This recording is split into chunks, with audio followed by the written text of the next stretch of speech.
we'll best get my camera on, I guess.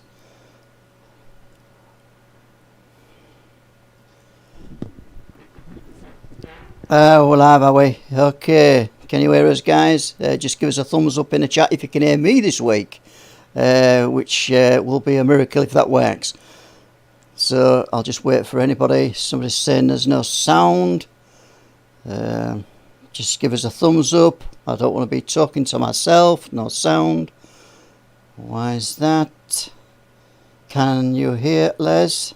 Oh, you wrote that, Paul. Yes. There's no... that's it then. That's it. We are, folks, good to go. So yeah, I'll just go through and see who's in the chat tonight. I know there's a few people on, and it's great that you took the time out to actually come on the stream tonight. Sky and Alison, who's our moderators, are in the chat tonight. Sky will be sending all the questions through to me, so any questions, please put them in caps. And Stargazer Eternal, Stephen Giles. We have the Reverend. The Reverend is in the chat tonight. Ian Linford, Lisa Odd, welcome to the show, Lisa. Johnny Appleseed. We have got Bob. Welcome, Bob. Hope all your plumbing's okay, Bob. And it's kind of an internal joke now. Paul knows about that one. Lee Mus 73 is in the chat. Motorcycle Broadcasting, hi. So I've got to welcome everybody from the UK and around the world. And I'm going to bring on Mr. Paul Sinclair. Welcome, Paul. Thank you very much, Les. Here we are again, another Thursday. And they soon come round, don't they?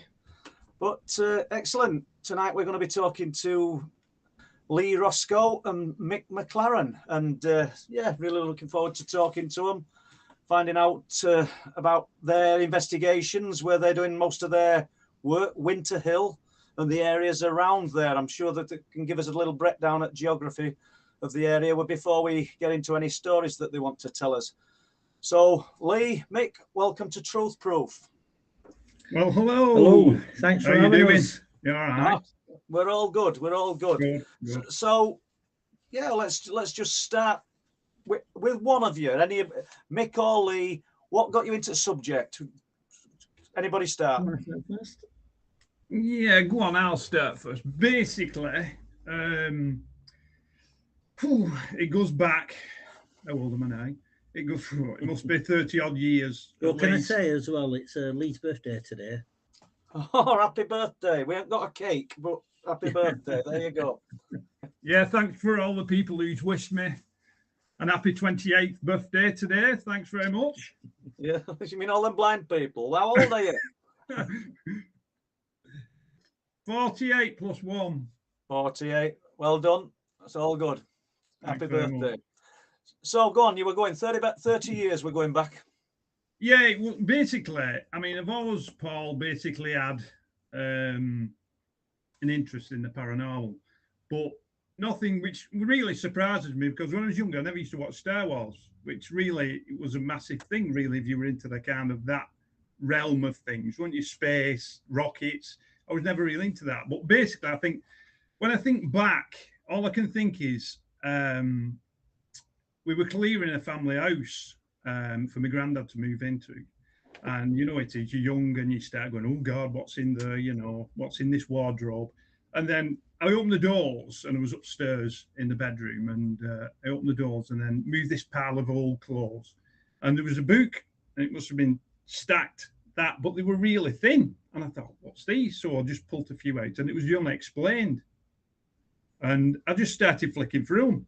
Then and it was just catching, and then you put it down, and you know, Bigfoot, UFOs and lights and everything, and it just went from there. Really, it's just caught on, and I've just always been fascinated in it, but never took it to the next level. But you know, when things like COVID started kicking in and stuff like that, it kind of grabbed me a bit, and I took it a little bit more and looked a bit more into it, and then I bumped into Mick, and so it goes from there, really. You mean you'd more time? So it had always been on back burner, but you'd more time due to COVID. Yeah. So can I take it then from that this book with full spectrum of unexplained phenomena? You're interested in everything, are you, or is it just one aspect everything of it? paranormal. You know, I mean, I think the first edition was Patterson Gimbalin film. You know, Oh, I mean, okay. it's so you start looking at that, and God, do these? You know, the house was actually near Hay Hall, near the actual woodland itself, and you look and you think you're on the young, you're thinking, does that live in there? You know, and you try to put things together, and I think it's that what ties things. You start looking a bit further into it. You know. So I take it then that. Was it a family member, this pile of books, or were you just clearing a house? Yeah, no, it was a family member. No, it was just to throw everything out, basically. But I kept them. So did you not know that this family member had an interest? You can't have done. No. None of other family. No, not at all. Oh well, I wonder what sort of inspired him or what got him interested. There's a story there that's gone to grave, really, isn't there? You know, potentially. Maybe, yeah. But I don't know if it just came free with a paper, you know, every week, every 2 weeks. I don't know enough about it, the unexplained. No, I think that's good enough, isn't it? So what about you, Mick? How did you become involved in the subject? I've always had an interest. I've had a lot of strange things happening to me from being a child onwards. My dad passed away when I was about 5, and I used to sense that he was around. And we had strange things happening in the home we lived in, the family house. And I think I don't know why, but I used to put it down to him. You know, being at that young age. And as time went on, you know, the stranger things happened. And was brought up in an area called Olive Wood, and it was right next to a museum. And as a teenager, we used to hang around there as well. You know, you go out having a few bevies around the area. Yeah. But saying that in that area, I was once, I think I was about 19 at the time when I had a really scary experience. I'd gone out and I was walking home, and this was during the day. And because it's an old place, they do a lot of reenactments around there. And the BBC have done a lot of filming in that area as well, certain programs that have been on about hauntings and things like that.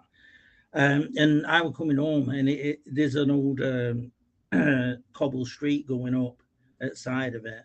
There used to be a row of terrace on which aren't there anymore. And I was walking up there, and I looked over towards where the kitchens would have been when it was actually used in the 1800s. Excuse me. And I saw this woman stood there, and she was dressed like an old maid with one of these floppy hats on. And I at first, my first thought was, oh, it's a reenactment, or they're doing some filming there. And I walked past and said hello to her.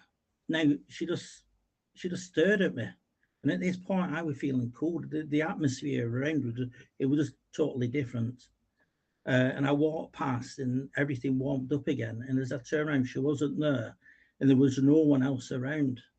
But it really did freak me out, and you know, I ended up going home pale as anything, and that was my first real experience. But from there on, I've just got really into it. You know, like I was getting all the books and the magazines Lee's talking about. I've still got some here behind me. So yeah, that's how I got started. So before we leave what you've just been talking about, this woman dressed in Victorian type clothing, or yeah, it was like one of them. Out with the pin. Like a penny, yeah, but with the hats on, you know, like a milkmaid type. I don't know what they're called. Yeah. So what I'm saying is, I mean, obviously you saw it, I didn't, and everybody else who was listening didn't. But did she look real? Yeah, she did. Yeah, that's what I mean. That's why I said hello to her. You know, I thought it was an actor. Or so someone how far did you travel before you turned around and she's gone? Well, I just started walking really fast because of the feeling I had. And it was when it warmed up, as soon as I felt that atmosphere change, I turned around and she wasn't there. Yeah. So, I mean, she could have been somebody stood there dressed like that and then quickly moved away. Mm. But the way I was feeling, I know it was something different. You got there's kind of ingredients, isn't there, that seem to walk hand in hand with strange occurrences. And like you said, you felt a change in atmosphere, the temperature changed. Yeah. And then we know it's a long time ago. What we're going 35, 40 years ago, Mick? I don't know. But so I know memory might not be as sharp as what it was when it actually happened. But could you actually feel a difference in temperature straight away? Yeah, I felt that difference.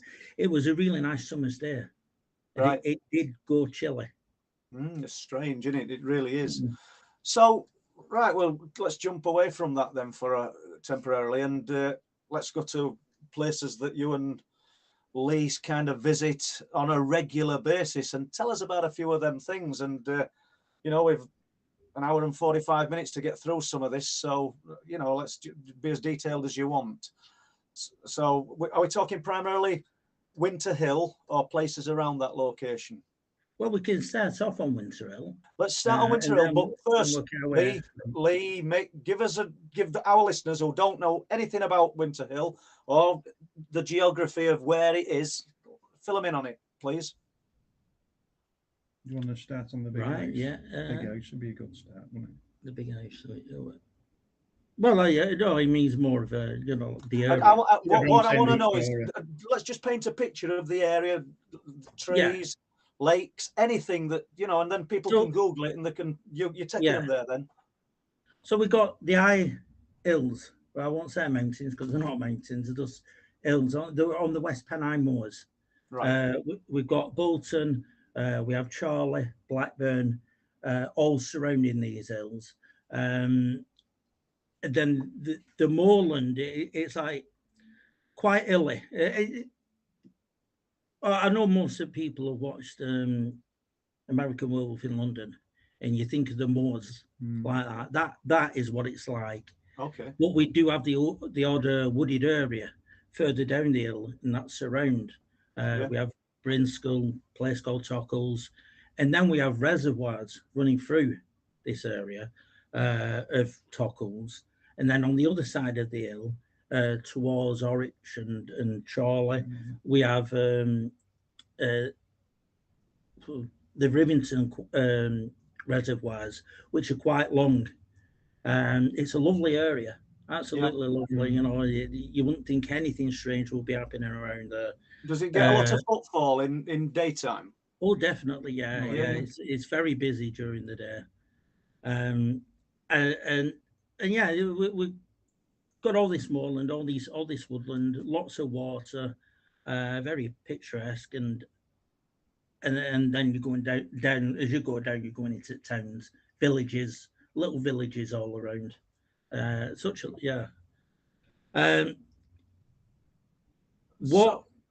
Go on. No. So we've got an idea of the location itself, and it's not that far from a populated area. Yeah. The actual moorland, is it miles of moor or just more like hundreds of acres? It's miles. Miles and miles. So there's a lot of desolate land. Yeah.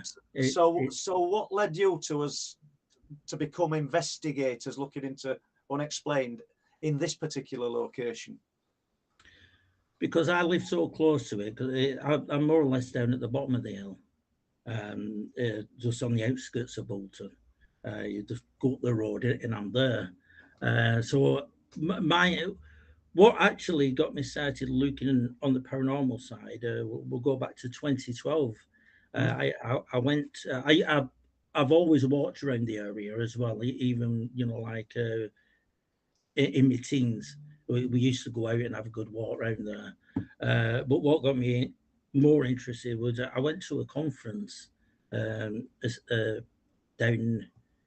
in Avery, and I started listening to someone who were talking about ley lines and pendulums, dowsing, and that is what I got interested in first. And I started looking into that and started researching ley lines, and then from there went into the folklore side of it. Noticing that, following the layers, you got all these different stories when you came to certain points. Ghost, unusual creatures being seen, and then I started noticing that there was burial mounds and cairns and stone circles with these similar stories around them, which followed the lines. Now I started working on a line which, to me at the time, there's a part of the moor called Angle's Arc, and it's smack bang in the middle of there. It's sort of flat in the middle, and then there's this cairn that's like a great big lump in the middle. It's quite high up. It's unusually bigger than the normal burial mounds, and it's called Round Loaf. And as I was looking into the ley lines, and I got a couple of books, local books, and this propped up. And then I came across another book called Mysterious Lancashire. And it started talking about Round Loaf and all these ley lines running off it. So I chose one of them lines, and I went from one place, from there to a place called Croston. And I started looking into what was going on around Croston. Now, at the time, there was a newspaper report from the area of a little creature called Shrewfoot that the locals had seen, and it was like helping people if there was an accident. It would be there warning the people, and it got into the local papers. A little article came out, and I went to speak to some of the locals about it in the local pub there, because quite a few of them at that time knew about this story, and they were saying that what was reported in the paper as well was someone riding a bike along the main road where this area is, where it was seen, looked up and saw it jumping from branch to branch in this tree. Now, it would never explain what it looked like. I just think of a little goblin when they're talking about this. Yeah. And he sort of like slowed down, put his brakes on it, and carried on looking. And next minute, either a truck or a bus came zooming around the corner. But if he hadn't seen it, he said he would have hit the bus or the truck. So what people are saying is this thing actually aids people driving, pedestrians, cyclists. Yeah. Yeah, I see. Have you got any more stories about this small creature? Well, other people have seen it. There was a fellow who actually went to the article is about. He said he'd seen it running after a deer, a ghost deer, across a field in the woods behind. So, what's your feelings? What do you think it is, Mick? Do you think it's an old wives' tale that's just been told and retold, or do you think there is some truth to this? I do believe there's some truth to it. I think around that area as well, it's a very old place, and there are some burial mounds around that area. So I believe it's part of the what they call a land spirit, right? Okay. Which is looking after that area because it's always seen around the same area. Do you know how far back these stories go? No, not with that. No, because they didn't really talk about going back. It was more of what people have seen round about then in between 2012 and 2014. So as a team, let's assume Lee and Mick and other people that go out into these areas with you, have you been to that area and done any night visuals or anything like that? No, we've not actually. We've not been back. No. That was my own little thing. I mean, I'm just about starting to show Lee the ley lines and what I do on that side.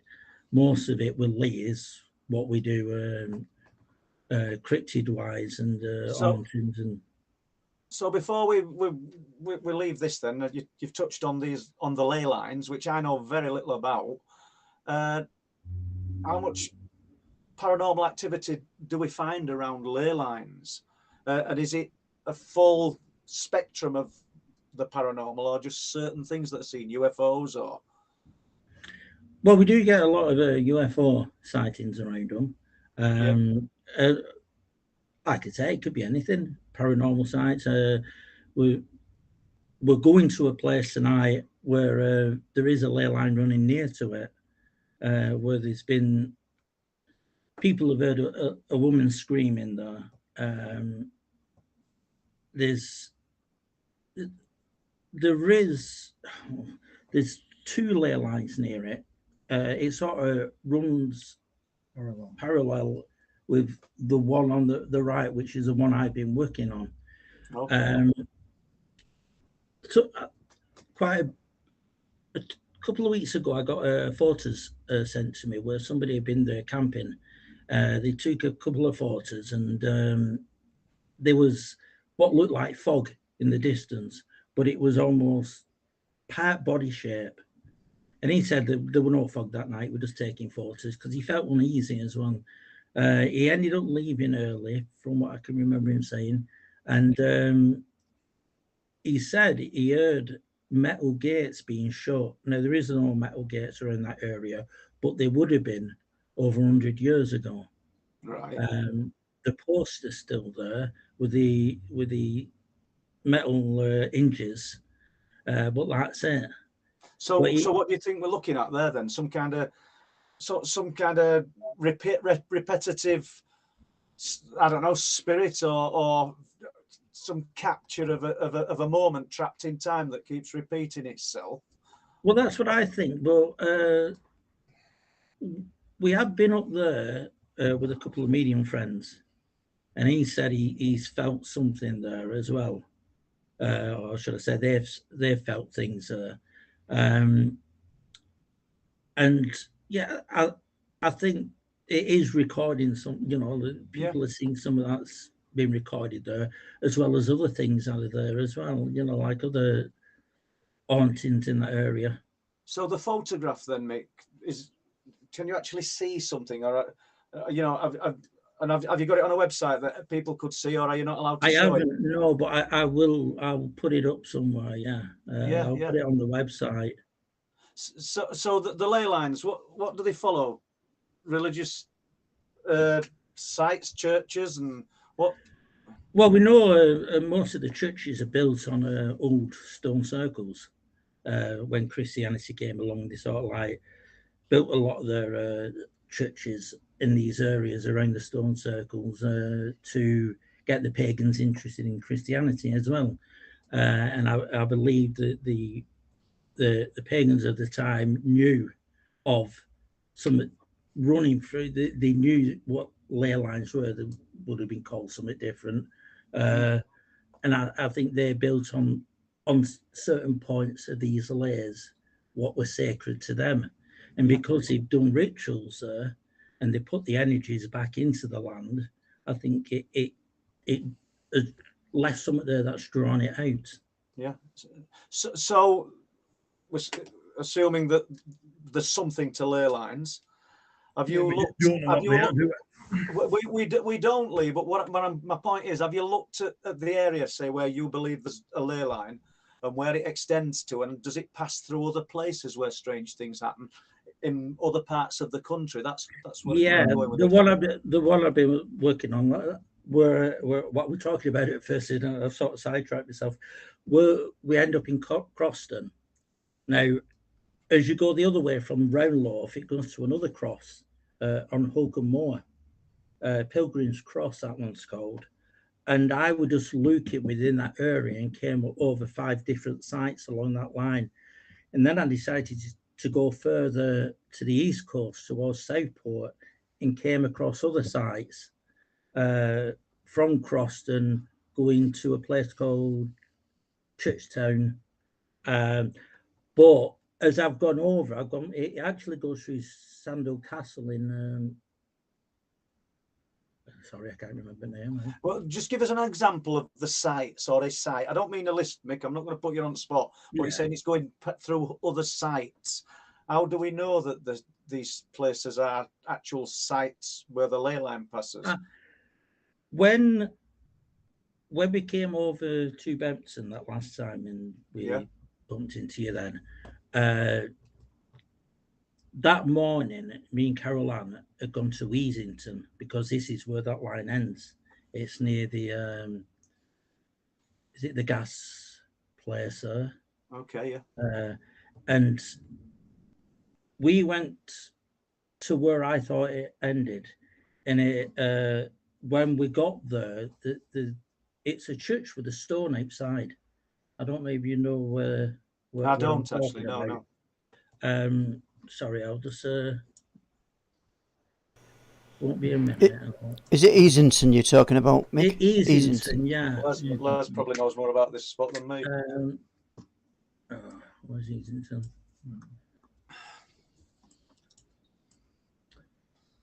Easington Methodist Church. Okay. You have a little stone outside the building, and it's an old red brick. The building's red brick, but it's a remainder of a standing stone in that area. So which I didn't know was there until I actually got there, and that was confirmation that I was on the right line because it was going straight across. So it's going to places like that and then finding the evidence of what's around that area. You know, if I go to a churchyard and I find something like that there, then I know that this is part of that line as well.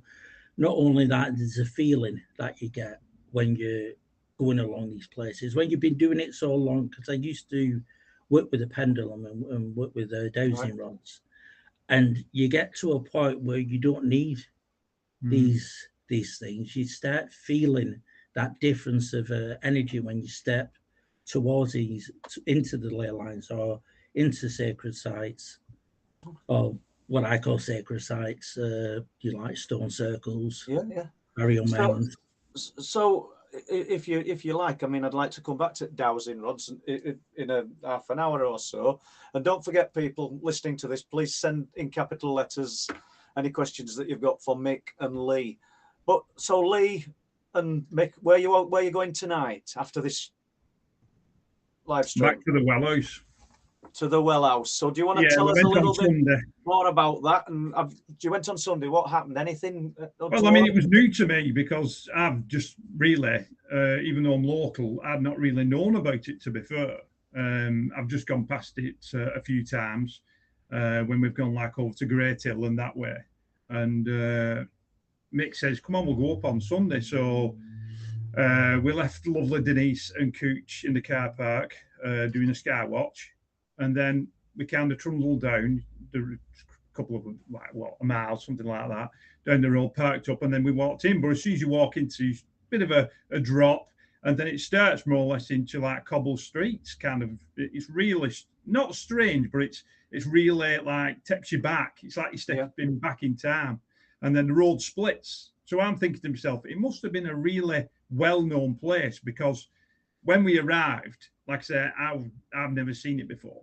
And I walked in, the road split, and then you walk in through the gates, what Mick was on about previously. And it looks like, to me, it was a really well sought after place, because you know where you get like posh gardens at Old Halls and stuff like that. In parts, it looks like that. It's been, you can imagine old-fashioned people in old dress having picnics near it, and you know and now it's just in perfect picture of vintage black and white pictures. You know what you see today, and it's a strange place, because but the thing what got me is when we were stood there, we went for a couple of hours, and you could feel something coming, and then it went, and then you could feel something coming, and then it went, and it was strange. It was like you couldn't make the head and the tail of it, what was happening really, in the feeling. You know, like when you go somewhere and I don't know if you can feel it, Paul, when you go somewhere and you open your mind and your body can feel it, it kind of absorbs it. Well, that stays with you, but this would come and then it'd disappear, but then it would come back. It was quite strange, really. And is there fear attached to it, or is it just you just feel like a presence? No, just a presence. Nothing, you know, nothing scary or anything like that. But we are actually doing a video, which, you know, will be on the W.H.I.T and YouTube soon. That's why we're going back tonight to shoot a bit more and see if we can get anything more different. We're going to try some different things on EVPs. So what are you? what you not expecting, but what would you like to happen there? What do you think could potentially happen there? Well, it's just when Mick showed, I mean, before we actually got out of the car to step into House's place, Mick showed me the actual what he was on about, the screaming and the running man through the forest. So you try to, think, will this happen? It won't. But to me, it doesn't. It seems too real in a sense. It doesn't. It seems kind of made up. I might be wrong, but it doesn't. As well, when you get there and you settle, you don't get that feeling like you said. Are you terrified? Are you scared to death? Do you want to run out? Like the video's showing you. But he says, I'm absolutely scared. I'm petrified. But then he carries on to the well house. Now it doesn't make sense really. But it's nothing's happened. I mean, like I said, we were there the other night, and the only thing what happened was we had the spirit talker on, and it kept coming out with some things. But me and Mick are always open about the spirit talker or anything related to technology. Not like a radio signal going through the actual channels. That's like an old-fashioned way of doing it, and that seems about the best to get an answer. But it was just firing all sorts of things. But we were asking, can you give us a date? Can you give us a colour to actually get something that we know it's actually? But there was nothing. It was just firing like old names out, new names. It's coming. Look out. There was all sorts. It weren't making any sense at all. So the video that's on, we don't have to give a link to it or anything, but I presume that the video that's out there that you've watched, there's a film out there. How do you know there's any truth attached to that? It's more of a feeling. It's more of a feeling. Yeah, it's like it's more of a feeling that there's something just not right the way they act. It's probably like you when you go to interview somebody, straight away. You kind of, that doesn't sound. They don't act the same way. It's like a body language reading, and it's like I said to you, whatever happened to him, a lot of people, paranormal or whatever. It was the screaming, which happened a few times, I think 3 or 4 times, and then the man running through the forest. But then he presses on to the well house. Now, a lot of people would have gone, it's the feeling as well. That's the thing what people forget. It's the feeling you get. If you're dedicated like we do, you do get the feeling of the energy of ley lines. I mean, it's like going back to the ley lines. We can go down the motorway and we can cross over a ley line. I say, I can feel it, Mick. I can feel it. When we're coming over to Benton or whatever, you can feel it through the car. Now, a lot of people won't, but is it because they're not opening the mind? I've never really, until I've met Mick and the rest of the team, felt anything like it. And then one day we went to White Coppice. We were near a holly bush, which Mick says is a key factor to it. And I felt it. And I said to Mick, I can feel something. And he went, good. I'm glad you can. And I said, what do you mean? He said, it looks like you getting the feel of it. And I was just shocked. I'm still shocked today about it. But I've never actually felt it before, which is very strange. But it seems to be getting stronger and stronger. So we'll come back to Winterhill and area around Winterhill in a few minutes. But let's just jump to Dyke for a moment, because I believe that you and Mick were at Dyke, October time 2022. You'll know date better than me. It was 22, wasn't it? Or was it 21? No, it was 22. Yeah, 22. 22. No, what happened on top of cliffs at Dyke in the wood? There was something that happened, weren't there, with a we was walking along, and I was holding a meter in my hand. EMF type meter. EMF, sorry. Yeah, EMF meter.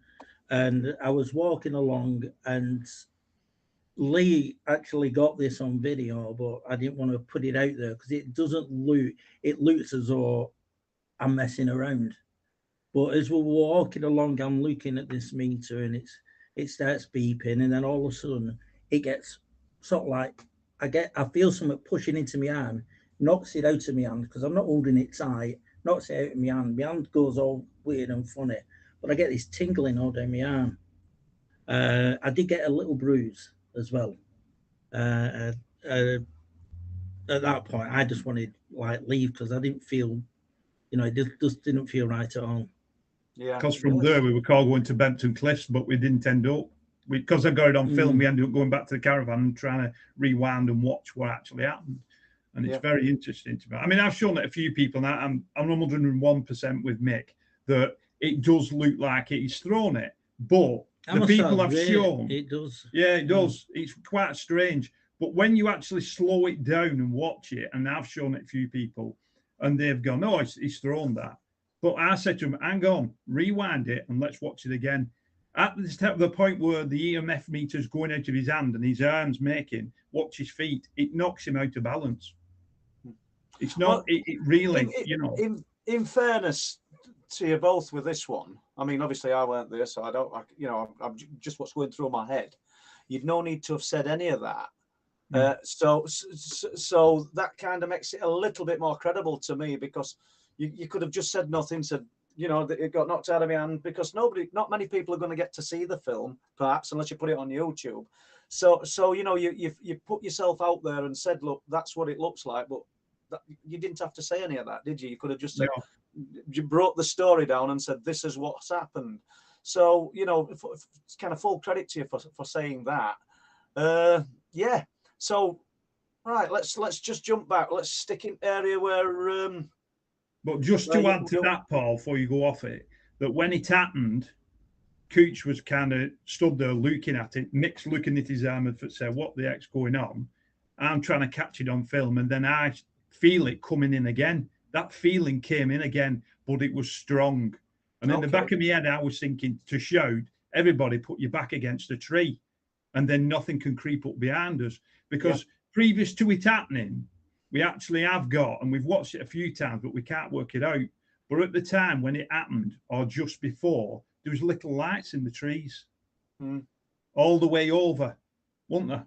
And we thought, we got our bearings wrong, and Mick said, we're looking out to sea, but we've not. So when we got the Google up and had a look, it's just fields upon fields upon fields. But there's all little twiggly things all lit up.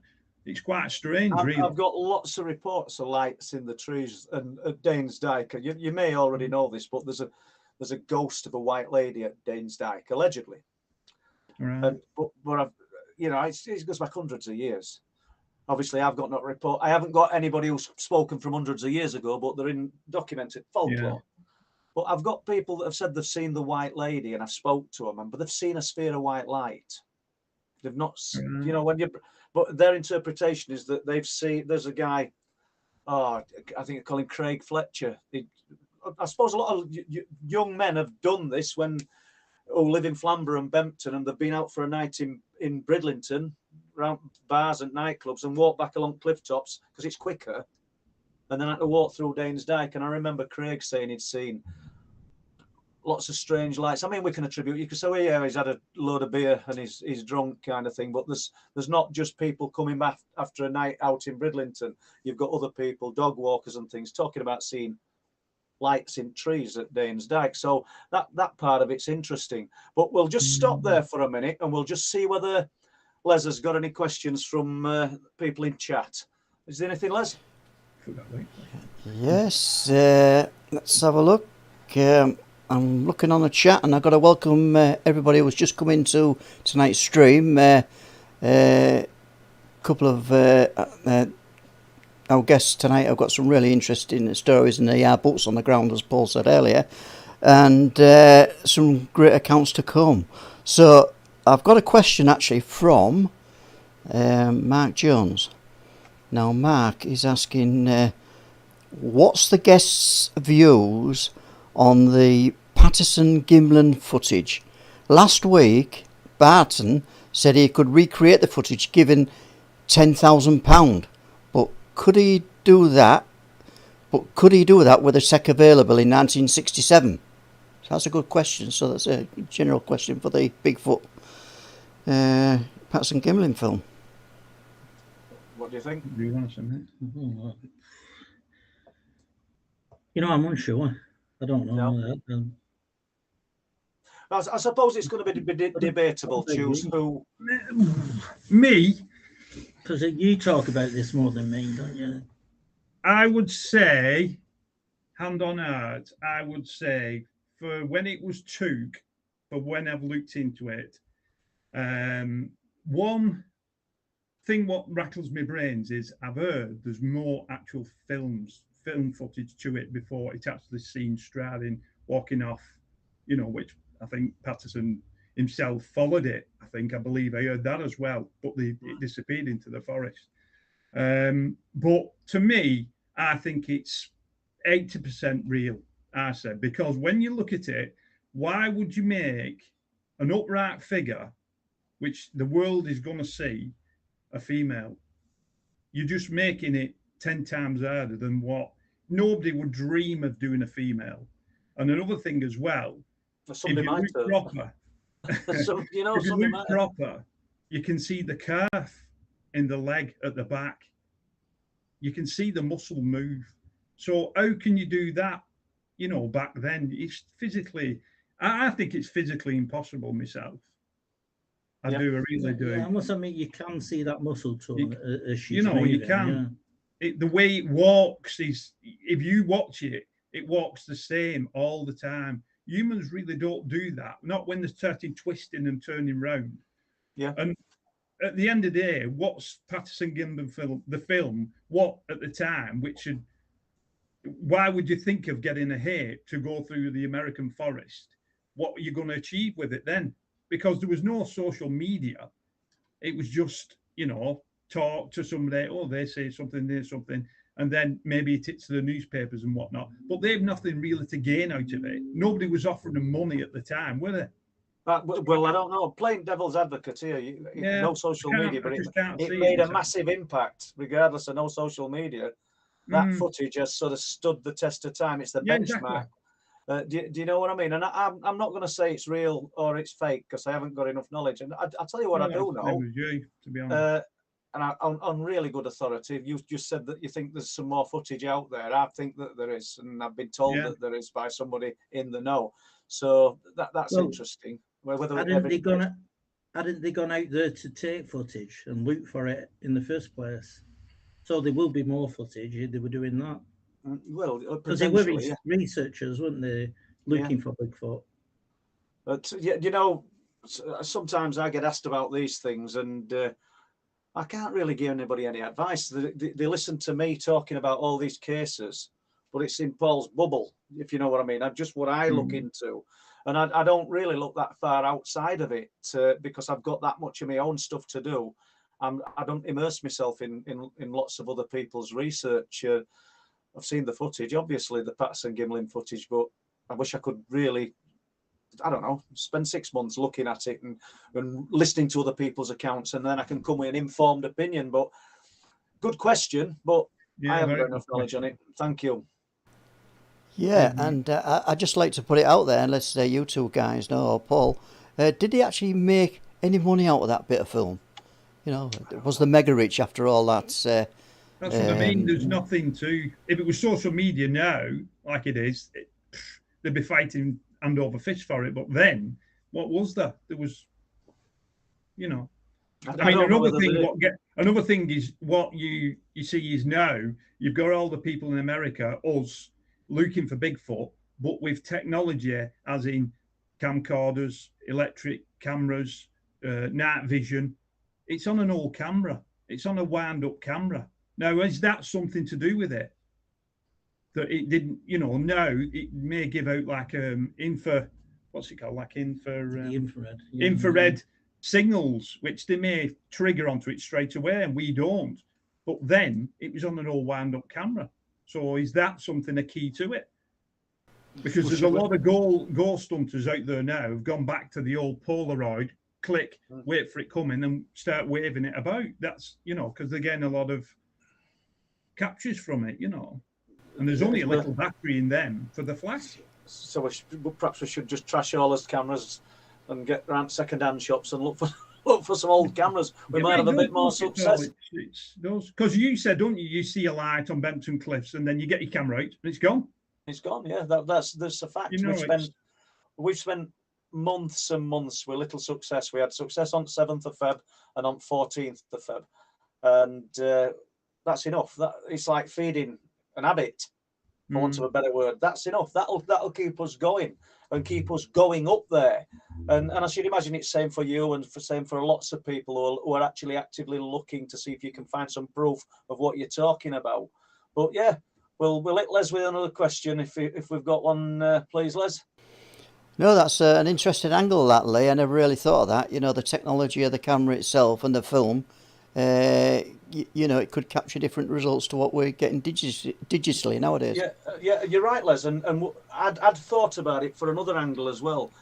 As Lee says, these things are supposed to be aware of the frequency and the electronic, I don't know, whatever the electrics of the cameras giving off.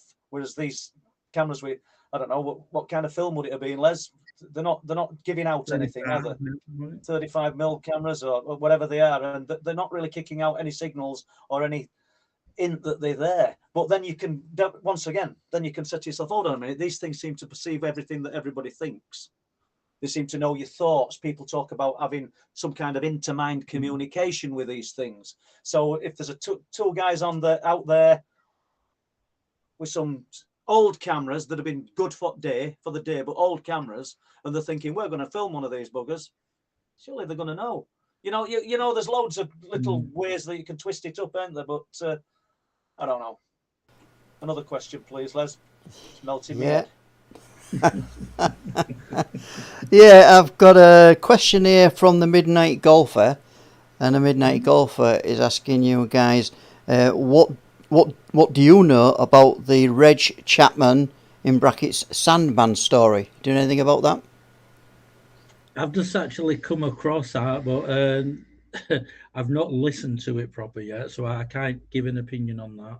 No, because that was around Winter Hill. Really? So if the Midnight Golfer's got any information on this extensively, or maybe you just like rest of us, because I'll look into that. That sounds interesting.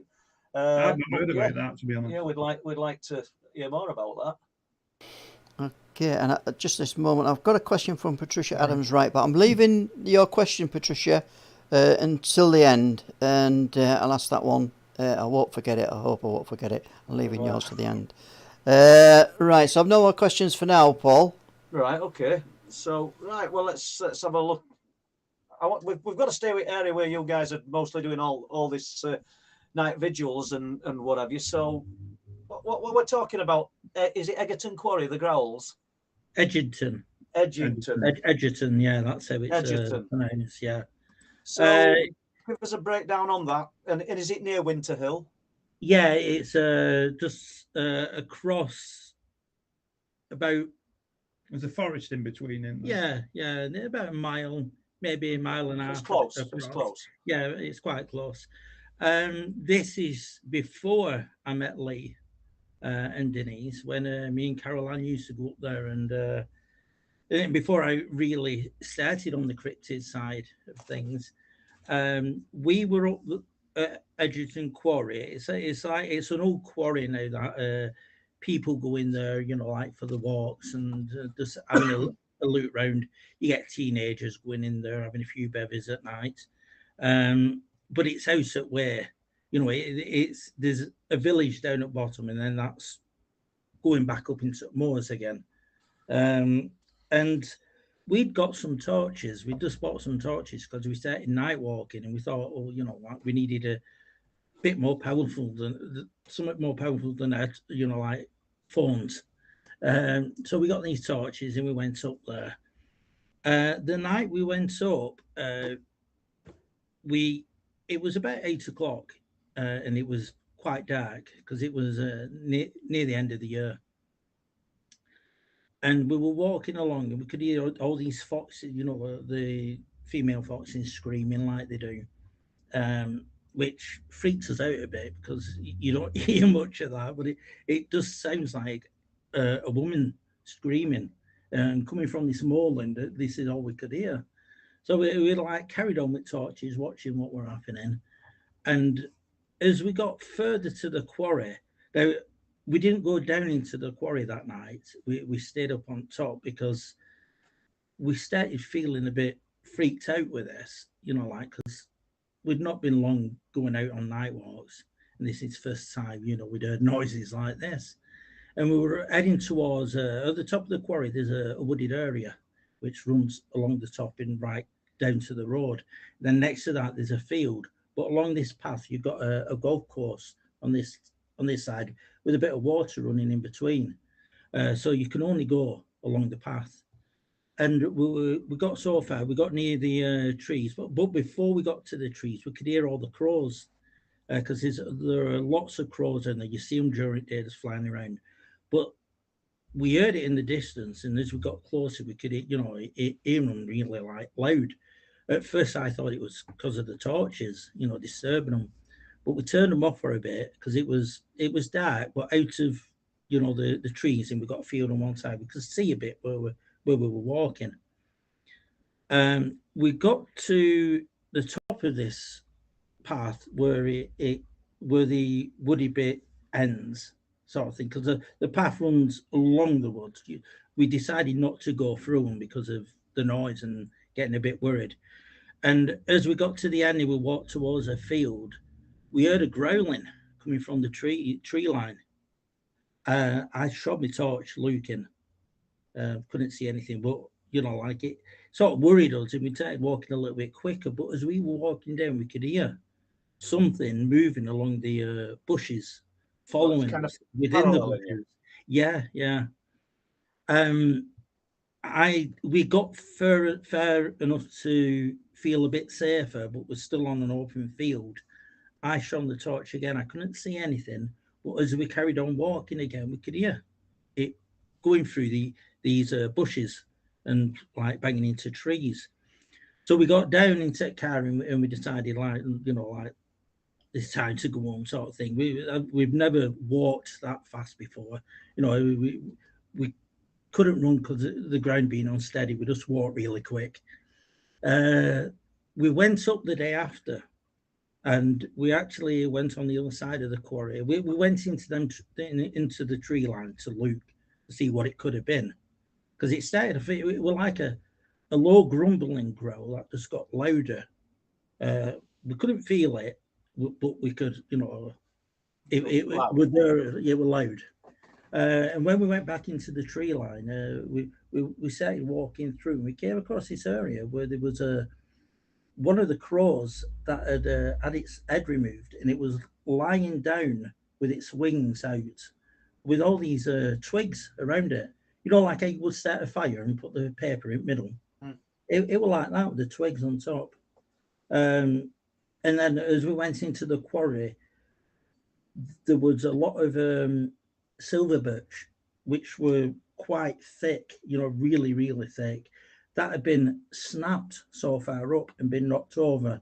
You could tell they'd been freshly knocked over with the colour and the smell of it. And they were well into the ground, healthy trees that had been all knocked over.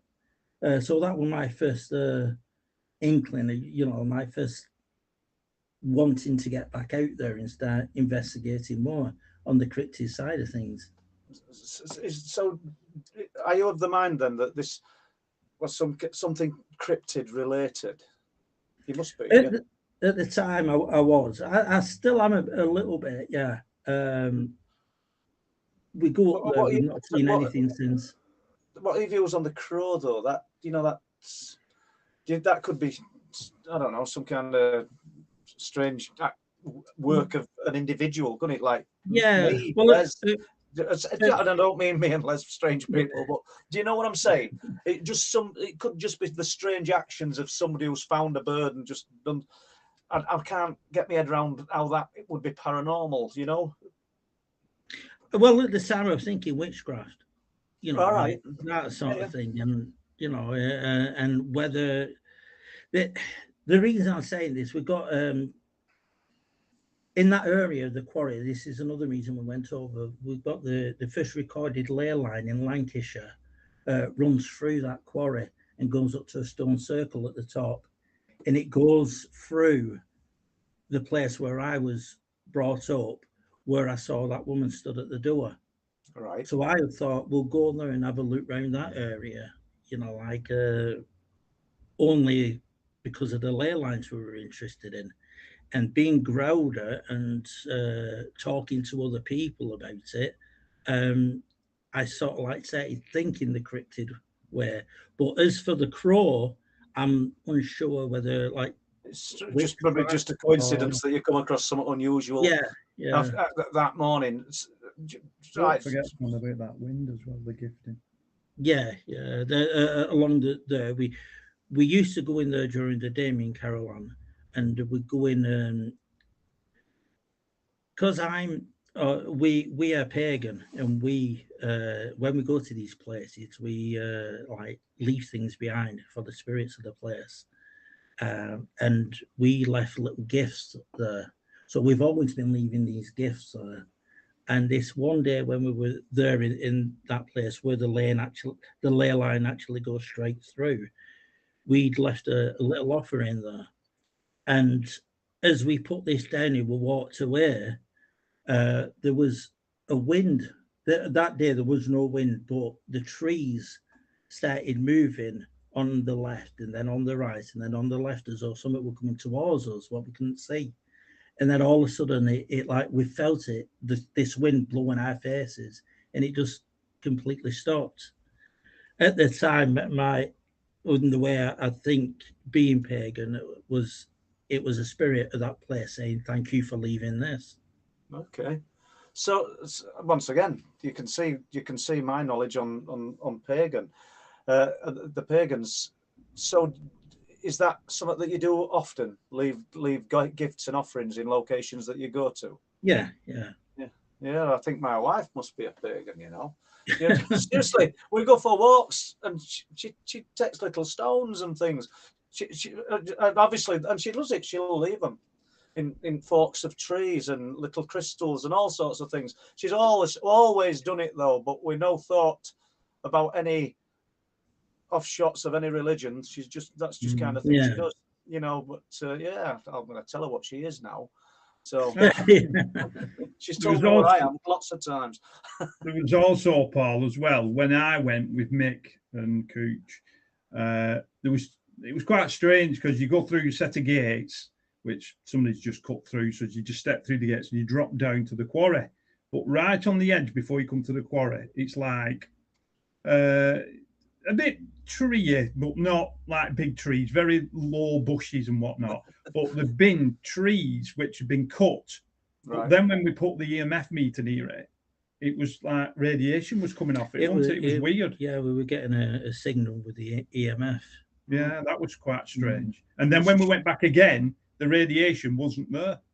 So just you wouldn't think you'd get a signal, would you? You know, Bob, who comes up onto cliff tops with me, he's got a tri-field meter. Yes, Bob. Yeah, Bob, and he'll walk about with that tri-field meter. He'll leave his phone in his bag a long way away from meter, and he'll wave to me or shout me if it's dark. And this thing's going nuts in a place that there's nothing. There's no electrical. You're on the edge of a cliff. There's not going to be no wires running underneath.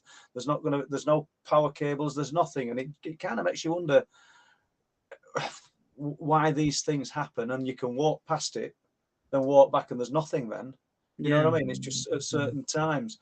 So yeah, that's an interesting one. Up there a few weeks ago with Peter, a friend of mine, and and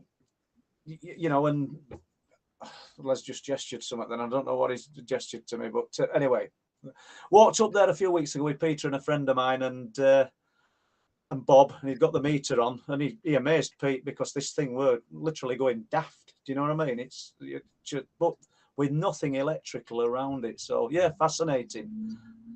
So I'm hoping my sound's okay, guys. Please tell me if it isn't. But let's just move on then. So where do you want to go next with the Winter Hill investigations? We'll just tell us a few more things, then we'll see if there's any more questions. Can I just come in? Sorry, guys, to interrupt. Can I just come in here? We're at the top of the hour, and we just do a little bit of advertising and housekeeping. Okay. So I just want to get through that. First of all, you are at a big conference this summer, Paul, and I'm just going to play the 20-second advert for that. Here we go. Just hang on, guys.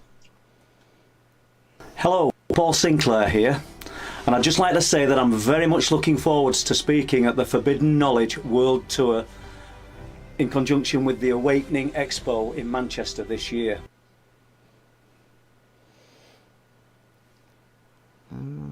Okay, So, and experiences. So, a few problems playing Paul's 22nd little OLM not OLM, it's the just remind me, Paul, it's the Awakening Conference. But there is an OLM conference this year as well, which we advertised a couple of weeks ago. So the Awakening Conference, yeah, and it's this August, I think, Paul. August, yeah. I don't know the exact date, but yeah, we're in August. It's a 3-day event. Some fabulous people coming over from America. There's there's a great list of people, and I don't know, 20 odd speakers, probably more. So yeah, it will be good. And the last year's, the Blackpool one, were fabulous and an absolutely brilliant event. I was sort of pleased to be speaking at it.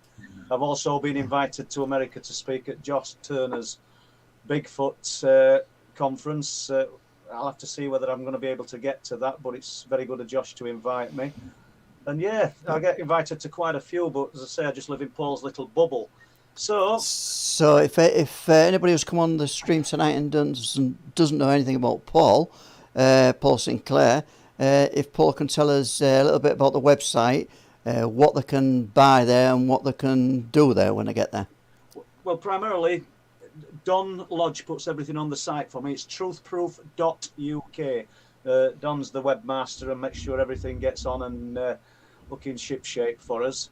You can get the books on the website, the paperback versions of the books, Truth Proof, the 4 books, plus the Night People, which is slightly different to the 4 Truth Proof books. They're also available on eBay as paperbacks, and you can also get the Kindle versions on Amazon. And, we'll be putting other stuff on, I don't know, throughout this year. I would have thought a little bit of merchandise, cups and other things. I just saw Mick with one of the cups then earlier. So there you go, a bit of advertising. Cheers, Mick. Thank you very much, sir. And and that's where we're at. As Les has just pointed out, I'll be talking at the Awakening Conference, and I recommend anybody who's interested in anything of a paranormal nature, get yourself to the Awakening in Manchester in August this year. Thank you very much. Okay, and likewise, guys, I will put I think there's some more links to add into the description box for tonight's show, but if you want to let everybody know where they can find you on the social media. Well, I've got a website, mickmclaren.com. They can go on there and it sort of links to everything else, to the YouTube channel, to Facebook. I'm still working on writing a few reports on there. I've only got 3 up at the moment, but I want to keep adding to that. I have a map on there as well where people can go and look at where the sightings are and read what's in the sightings, as well as areas of interest of sacred sites in that area. Okay, Mick, thank you. Me, I've just got a YouTube channel because I'm always working. So this is headquarters to me. If anything happens, it's to Mick. So yeah, I've got a YouTube channel called Rivington Beast.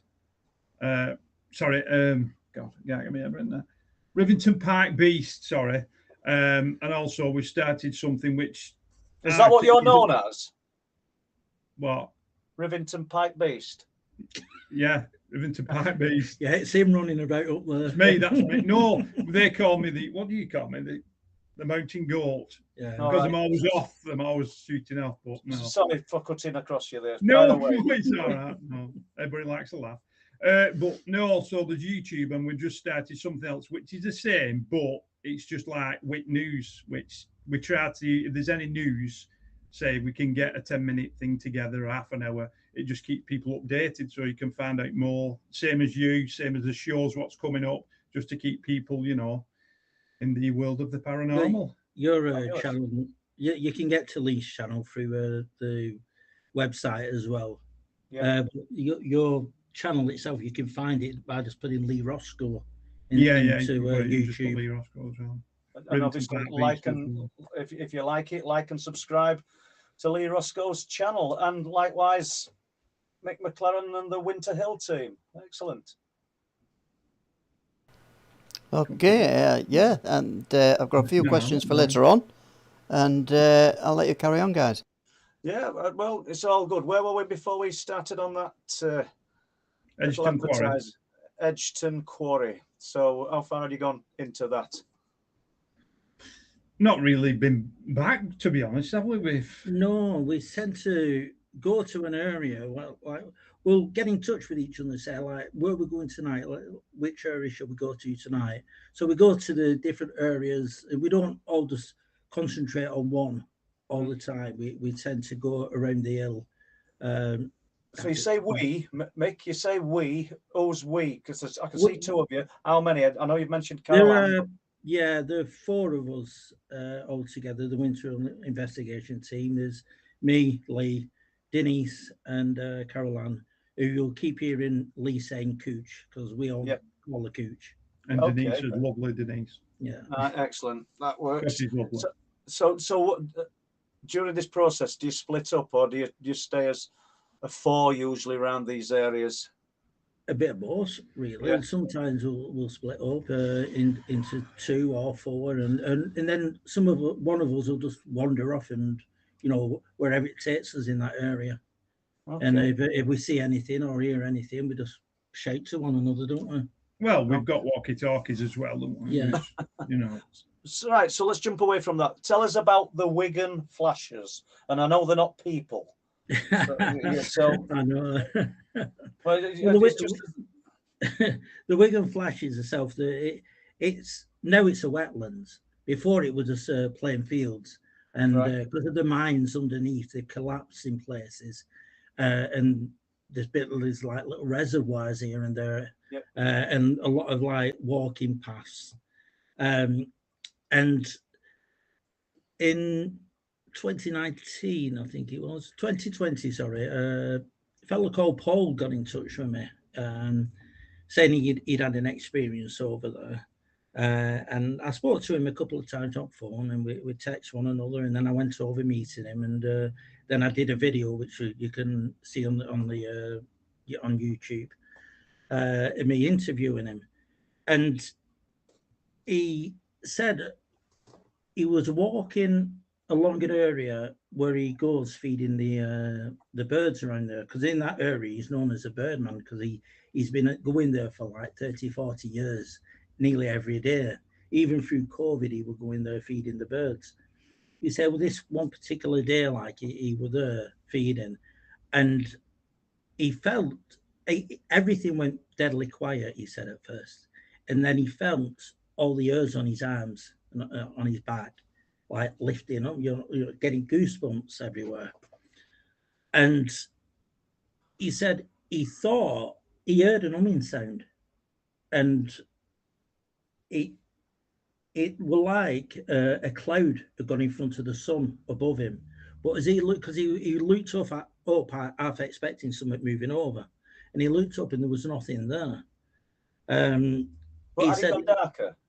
Obviously, it got a little bit darker, so there was like you're out in sun and cloud goes over, and he said it went on this for a minute, and then all of a sudden everything went back to normal, and it was just all birds making the noise again, everything normal, and he thought that's weird, and he carried on doing what he was doing, and before that had happened, a week before. There was he was out there just walking, feeding the birds again. He's got like little bits every so often where he leaves the bird feed all around. And he was walking down. He says one of the ladies who he knows well now because he's been doing this, a dog walker, came running towards him.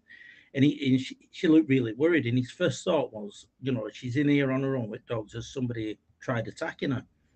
And she came running over to him and said, I can't believe what I've just seen, but I just heard this humming noise. But as I'm walking down and I looked to my left, I saw this like ape-like creature just blending into the bushes and the woods. And she said she just ran and went looking for him on purpose to ask him to walk her back to the car. Now, she doesn't go there unless she's with somebody now, because she lives near, walking the dog. She'll always go with a daughter or somebody else. Now, he was saying as well that before that, there was a couple of dog walkers who experienced the same thing. who saw a shadow movement. Didn't say what shape it was, but saw the shadow movement move.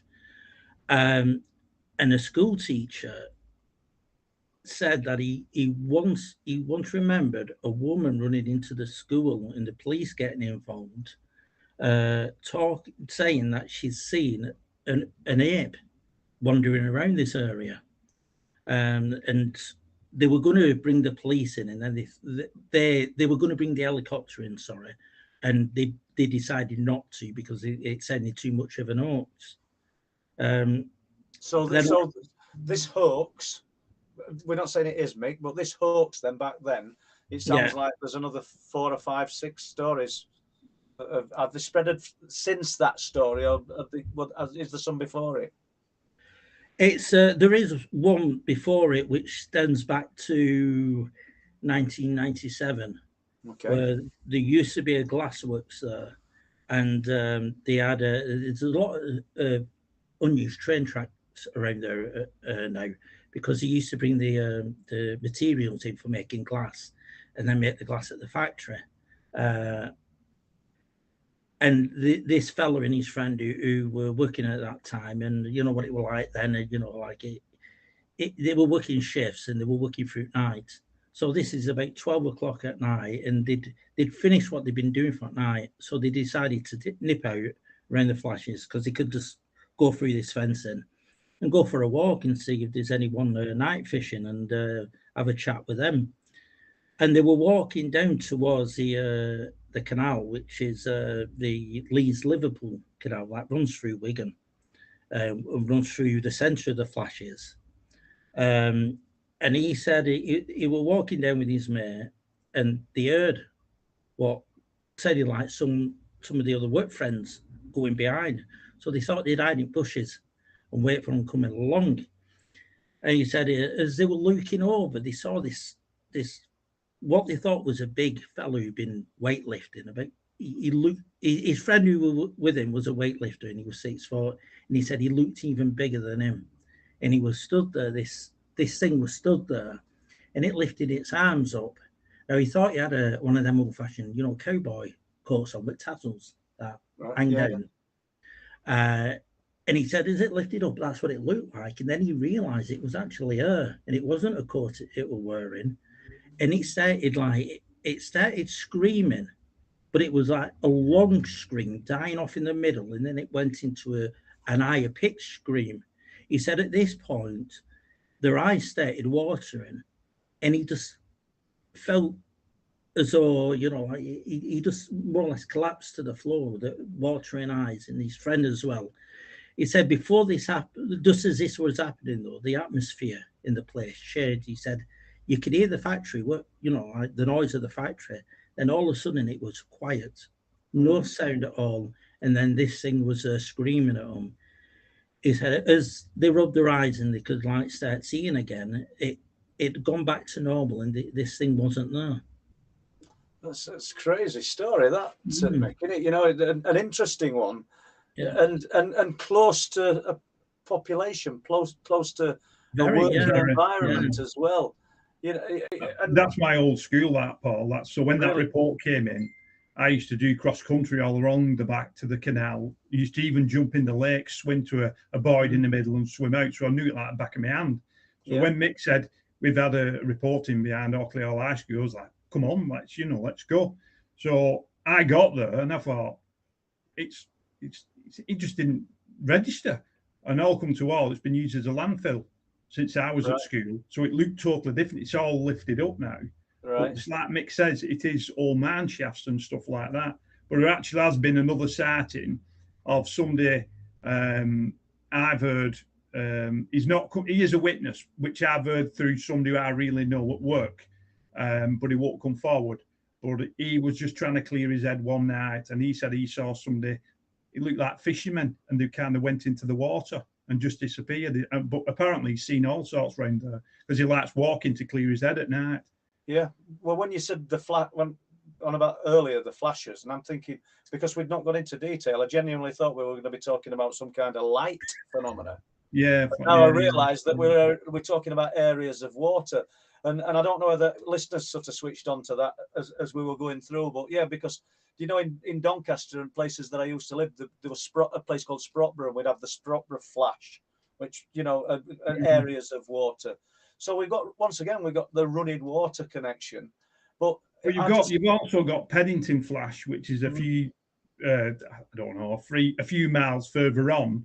But also there's a story from there, because that's all coal area, where somebody was on the buzz. I don't know what year it was, but they saw, as we were going past, I think it was a woman and a daughter, and they saw, I think the little girl looked through the window of the bus and saw a ghost dragging people under the water. And they both saw it. She kind of tapped on the shoulder and she said, look, and they both saw it, apparently. And that was Peddington Flash. Really? You see, you know, you can't get your head around some of these stories, but, you know, it doesn't, I don't mean it doesn't surprise me, but some of the things that I get told are equally bizarre in areas that you wouldn't think. I mean, I've spoken Howard Hughes the other day, and I was talking about a Bigfoot sighting near Hornsey Mere. You'll not know Hornsey, but, you know, we're talking of between where I live and where Les lives. You know, talking 15 miles away from here. You know, and there's a little town, Hornsey, and there's a big area of water, loads of waterfowl, and a Bigfoot sighting, Hornsey Mere. And then I've got a Bigfoot sighting of a Bigfoot crossing road at Driffield.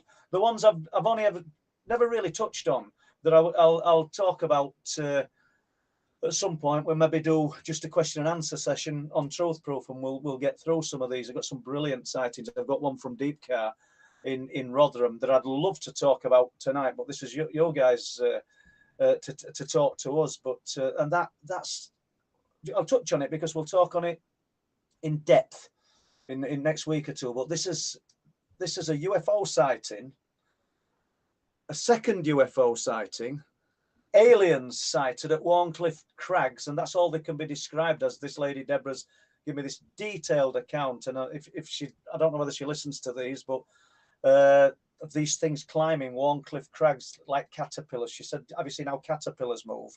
She called them white bendy men, really big. She says, and she used to watch the climbers climbing the crags in the blue cagoules and the red cagoules, you know, as a little girl through her own window. Take about an hour, depending on where they were. She says these things went up in 5 movements, whatever they were, these bendy men. So we've got a UFO sighting, a second UFO sighting, all within a week or two of each other, the bendy men. Then her and a friend find where this thing allegedly landed on Warncliffe Crags. And then, of all things, everything that it's a disjointed story. They're looking over onto the moor, and there's 3 adults, 15 children, dressed in Victorian clothing, coming towards them. And every time they turn away because they're running, they're coming closer. Said I weren't going to talk about it in detail, and then we've done a little bit of it. I rang Philip Mantle up because around the same time, this was 1985, and Philip's kind of, I don't know, he's got loads of knowledge stashed up here, and he's got a great archive of information. There were some security men that, and I think the Stocksbridge bypass, which is close, and they'd been frightened to death by people dressed in strange clothing. You know, and that one made the papers. I'm hoping Philip might be able to dig a bit of information and get an exact date so that we can potentially tie some of this together.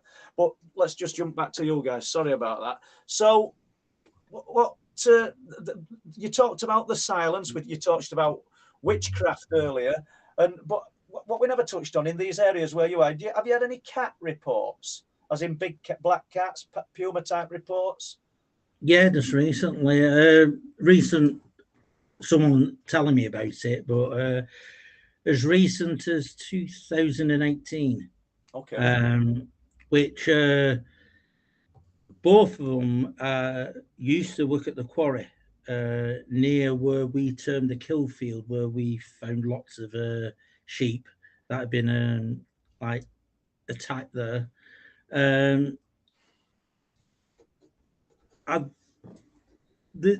The one in 2018, he's the one who's just got in touch with me recently, and he was saying that when he started, he'd been working there for about 14 years, and he was used to seeing this red orange eye shine in the heather down at the bottom of the quarry. Now, not far from this is an old mine entrance, which he believed this is where it came from. But one night he was and he got growled at, and before he got growled at, he sort of got screamed at. And when he looked into it and looked at the noises of panthers and things, he said they actually scream before they growl, and he said that's what he heard. He got the police involved. They came out, but they wouldn't go into the quarry itself after he told them like what he'd been seeing and what he'd heard. And he doesn't, like I said, he doesn't work there now, and he doesn't really know anyone there now after so long. And the other fella, he would the same. He worked there as security, worked through the night. Both of them on security at night. Now, at that, there's two quarries there. It's like one long quarry, but it's separated into two. The quarry on the left is where the other is, where you see the eye shine. The other one on the other side is where you either get growled or you see the cat. But in 2019, one of them was in a cabin further up, and he said he would just looking out because he's into photography as well. So when it would just go in dark, he looks out and he takes a few snaps. But that night, he was sat there and he looked over and he said he thought at first it was a dog just sat on this little hill.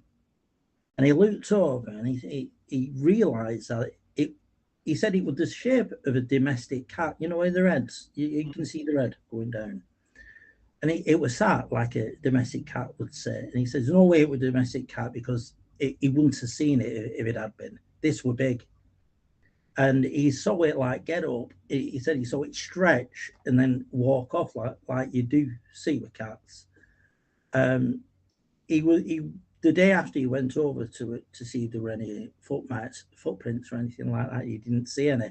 But he did send me a footprint, which I think Les has got, of a footpad he'd found and taken a photo of.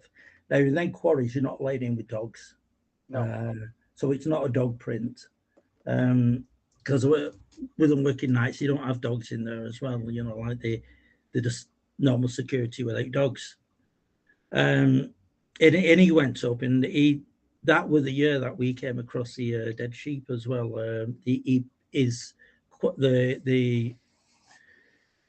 His boss at the quarry used to walk the fence line every day, Right. and he came across a couple of these sheep at the time that he saw this cat.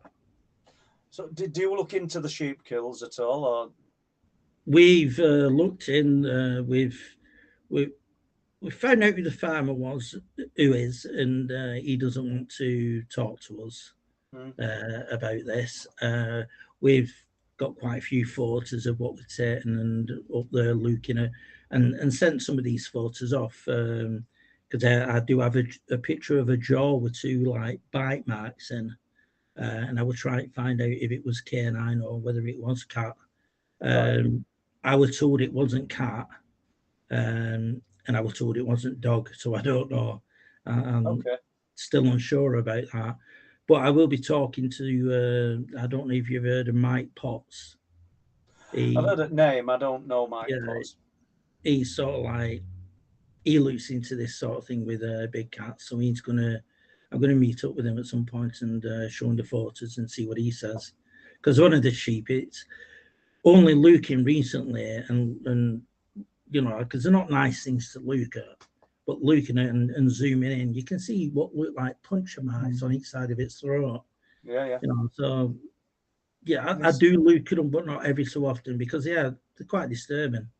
Yeah, fair enough. Yeah, what's your views on cats? Well, you know, just they're escapees that have bred, because obviously they wouldn't be alive now from 1976. I think life expectancy is between 15 and 17 years for a big cat. Yeah. So 1976 Wildlife Act, people allegedly released them. We've got escapees from zoos, circuses. So what are your views? Is that what we're looking at, or are we looking at something a little bit more exotic, or both? Yeah, I'm quite unsure about this because we did have in Bolton, on the south side of Bolton, 2015 onwards, we had what they call the Beast of Bolton, which was often seen around an area called Moses Gate. Now, if you follow the green sort of green road going round Bolton, it both sides, no matter what, you end up at Winter Hill. Now, I was wondering whether it could be this, because 2015, you know, like it's come along here. But you do hear of feral cats mating with these exotic animals, like, so I'm wondering if that's happened at some point and it's just, you know, gone from there. It's an interesting one, and an interesting concept what you've just said, and I suppose it's possible if you're a lone male big cat and you came across something like a domestic Maine Coon, which is a very big domestic cat. You know, I'm not saying it happens, but you just never know, because near the lighthouse, it was Bob that got me in contact. An old lady came into charity shop with her husband, and Bob, I don't know, got talking to them, and they said they'd just been up by the lighthouse, parked the car, sat having maybe a coffee or something, and looking out to sea. And in front of that, looking down to the cliffs, you've got gorse, you've got a field with sheep in. But they claimed that they'd seen this cat, huge black cat, but not huge as we're talking panther, but massive compared to a domestic house cat, a Springer Spaniel sized. And it went from a piece of gorse to another. And you'd think, well, we're just looking at a juvenile, it's possible. But I've had a few reports from the cliff tops of people telling me they've seen a big black cat, but not huge, not Labrador size or bigger, but a lot bigger than your normal domestic cats. And when you just said, like, have they bred with domestic cats? I mean, there might be some cat expert out there listening to this saying, well, you silly fool, that doesn't happen. Yeah. You know, I mean, I don't know. But it'd be plausible. It might not happen in their native sort of lands, but when you've got nothing else that's sort of, I don't know, close to your species, then what do you do? Kind of thing, you know? So, I think that's deep enough for that one. We'll just see whether Les has got a few questions, I think, because we've got about 30 minutes left, 25 minutes. Yeah, some interesting accounts there, guys. And I got a question in from Tony Worrell. And Tony is asking a question for Mick and Lee. What's the most common ghost sighting on Winter Hill? Have there been any Romans been seen up there? No, we've not. Not Romans. No Romans, no. But we do have a headless horseman, which has been seen a couple of times up there. And when I say headless horseman, it's more of a mist going round its head. So it's giving that impression that there's no head there. And it always seems to appear when on a nice day, but it seems to appear in a mist bubble sort of thing. And when people have seen it, it's sort of, they felt as though they're in a different time. You know, they felt as though they're not where they are originally. One woman who she saw it when she was 14, and she said they were in this field just at the bottom of Winter Hill, where there's a road that comes from the mast itself. And in this field, she was there because one of her friends lived in a row of cottages there. And they were out in this field stroking these horses. And then next minute, she heard what sounded like an horse rearing up. And there was a mist around her. And she looked up to see this person on this horse. And she said, looking into it herself, it looks as though it was a Anglo-Saxon uniform that he was wearing. And she said she looked up, she couldn't see his head. She could just see the mist. She knew there were mists around her. It was such a lovely evening, and it felt cold and damp. And as she turned round to move away and run off, she got to her friend, looked round, and it was just normal. But her friend didn't see any of this. But she went back to her friend's house and told her dad what had happened. And he said, "Oh, you've seen the famous Headless Horseman." So that's... And is this the same location every time? With that, no. It has been seen further up near what is known as the Japanese Gardens. Okay. That's at bottom of an area called Rivington Pike. It's been seen in the gardens around there. There is an old tale that goes with it, where there's a burial mound which was excavated, and when it was excavated, that's when this started showing itself.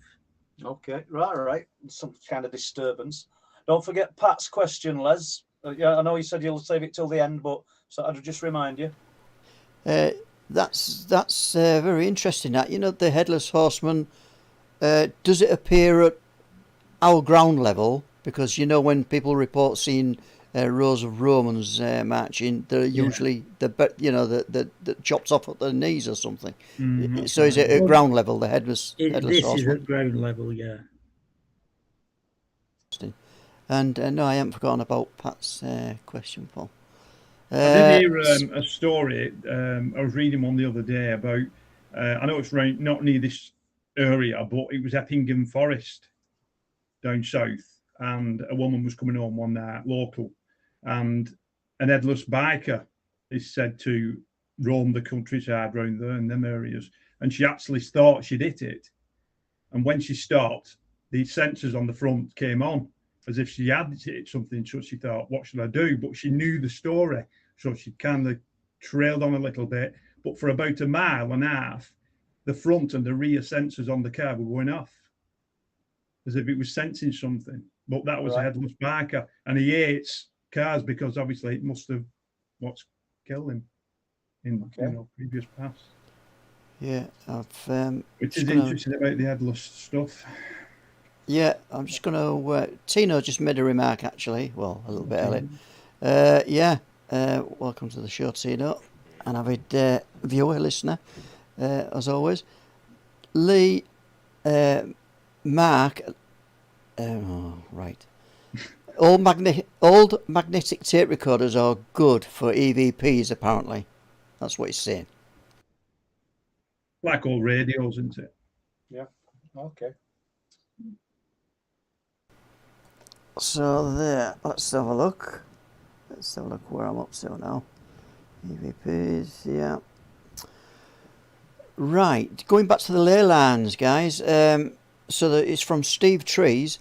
What do you think is the width of these ley lines? How wide are they, do you think?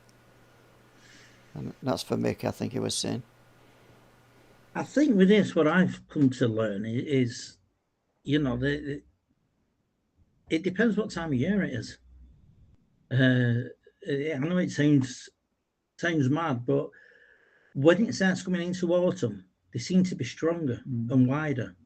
Now, at this time of year, you can feel them, but they're not they don't feel as wide. And sometimes you'll go to an area and you can actually walk from one across a field to the other, and it's only about 3/4 of a mile or something, and you know, like you'll know where the centre is, and then at other times of years it might be wider or less wider. So I do believe it's seasonal. Autumn, especially autumn, it gets stronger, should I say, and it seems wider.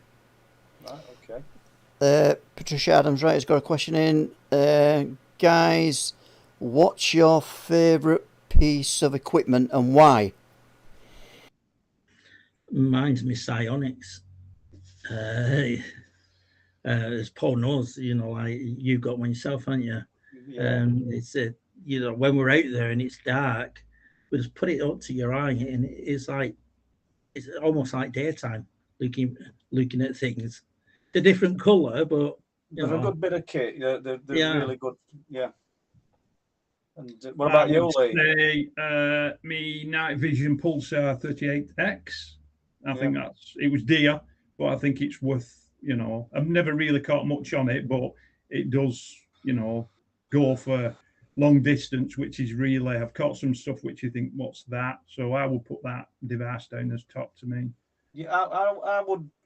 I've used the Tekka Psionics with me, good video camera, and pulsar, and on a very black night, very dark night, it's brilliant to put the thermal camera on, because you just got a full 360 of anything that's giving out an heat signature, should we say. You're going to see it. So yeah, I love having the thermal camera with me, and I think it's a must. Have you got any recommendations for any groups or any people wanting to go into these places? First of all, I suppose it's make sure that you've got the permissions to go there.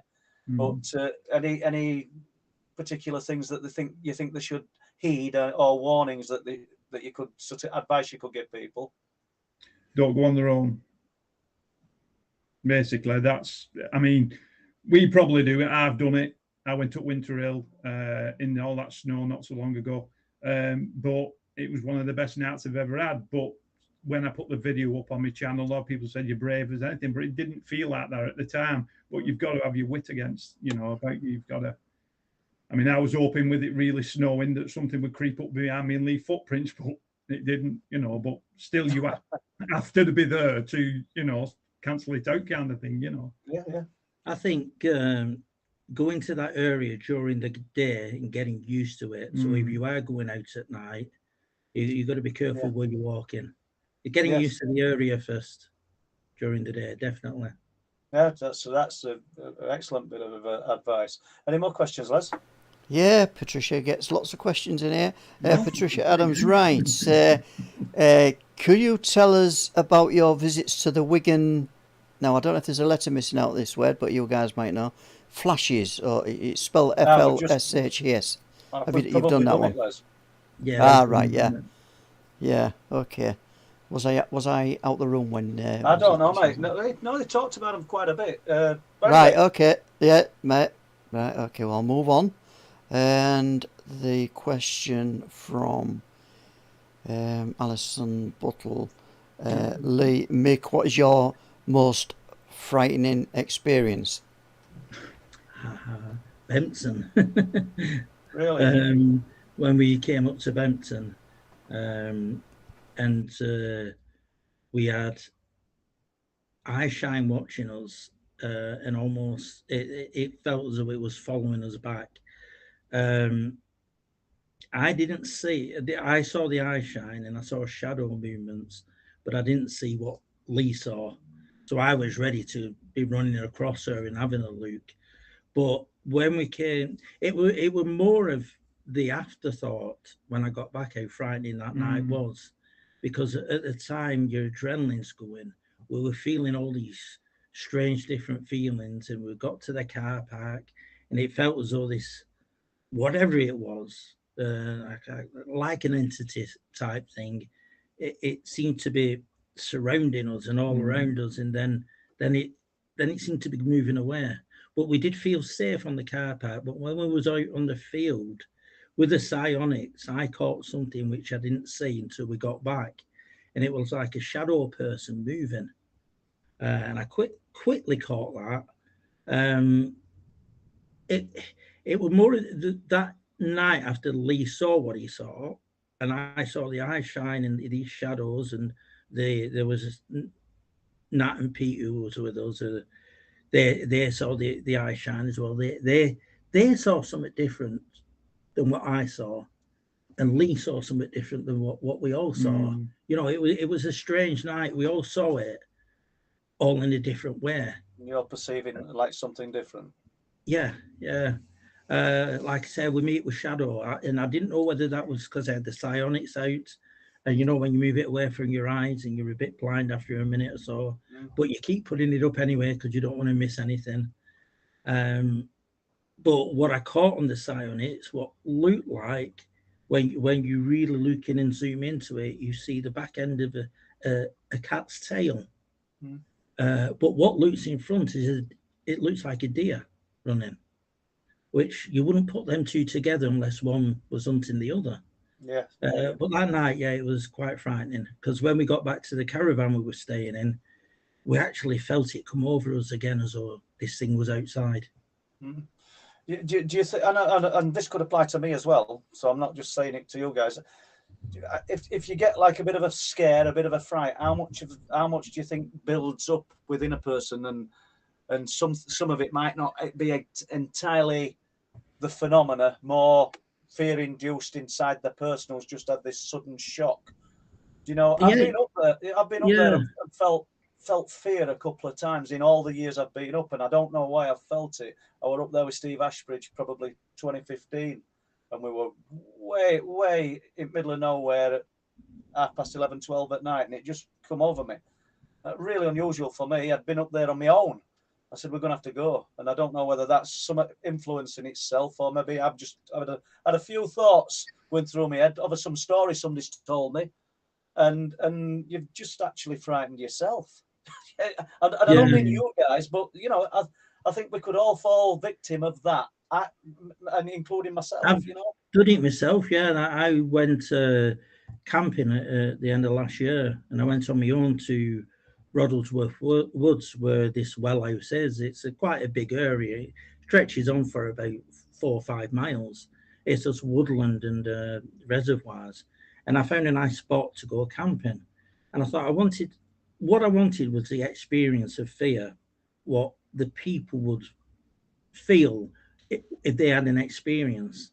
You know, if I had an experience out there, I'd know exactly how they feel. That's what I wanted. But with all the things I know around that area, that's the only thing that, as I was falling asleep, that's what was going through my mind. Oh, yeah. You know, so I did have that fear coming to me, thinking, you know, like I was in an hammock, and my thoughts were, what if some Bigfoot comes along and just wraps its arms around the hammock and walks off with me? So it's untangling the real from the phenomena and from the imaginary. Yeah, but saying that, what the experience of what we felt at Bempton was more than fear, because what I felt in them woods on my own was fear brought on by myself. This was fear brought on by something that was lurking around. Yeah, there's a guy, I've met him a few times now, who goes all over the place, overseas, filming and taking photographs of the Northern Lights. Yeah, and obviously because people know I've got an interest in this area, they've been looking on some Facebook page or some website where he's put these incredible photographs up of the Northern Lights, the Aurora Borealis, but he'd passed comment. He said he'd never been before, never been to Bempton, and he thought, I'll give this a go. And he's talking about having an absolutely terrifying experience.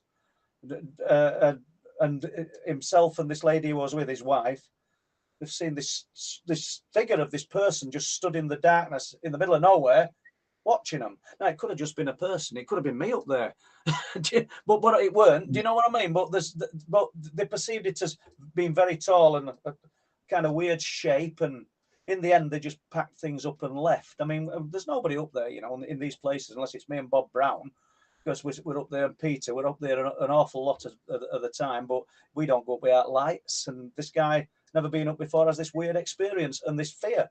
So, yeah, interesting.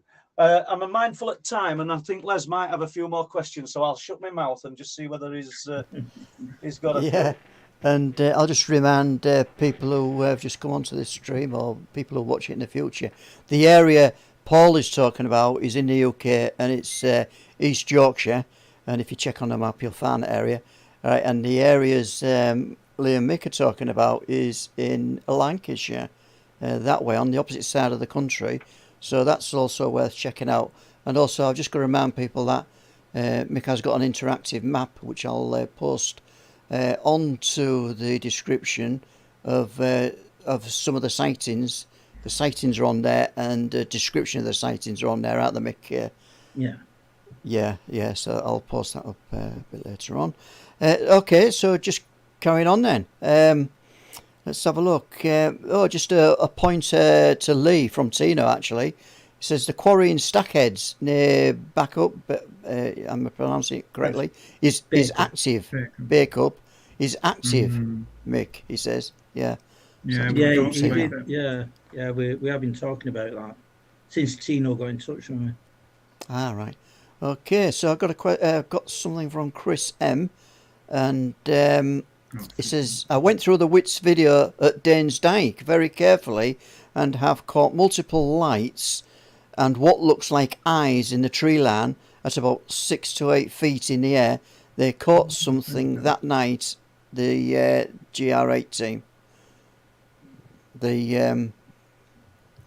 Yeah, that's all he's saying. I don't know on if that you know one. these people, Mick, but obviously somebody's No, had a look but at you. he's talking about the video we were talking about earlier on about having the EMF meter. Yeah. Which is that video he's talking about.